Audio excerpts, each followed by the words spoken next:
આ તરફ ઉનાળાની શરૂઆત પહેલા જ વલસાડમાં રસ્તાઓ પીગળવા લાગ્યા છે। વલસાડના અહીંયા સ્થાનિકો પરેશાન થઈ રહ્યા છે। ચિફ્ફાડ દાણા બજારમાં રસ્તા પર ડામર પીગળતા અહીંયાના વાહન ચાલકોને હાલાકી પડી રહી છે। 1.5 મહિના પહેલા બનેલ રસ્તાને લઈ કામગીરી પર સવાલ ઉભા થયા। કોન્ટ્રાક્ટરની બેદરકારી સામે સ્થાનિકોમાં ભારે રોષ જોવા મળ્યો।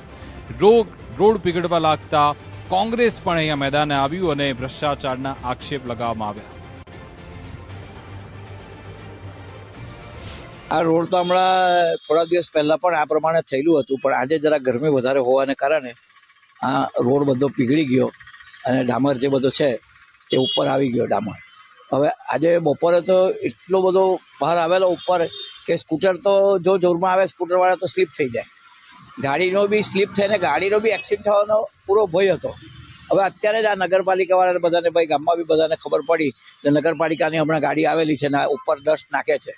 જ્યાં જ્યાં આટલો ખરાબ રોડ હતો, હવે રોડ બી થોડો જ બનેલો હતો। આ ટેકરો ઉતરે તો હનુમાન મંદિર સુધી પણ નથી, આ ગરનાળા સુધી આટલો જ રોડ બનેલો।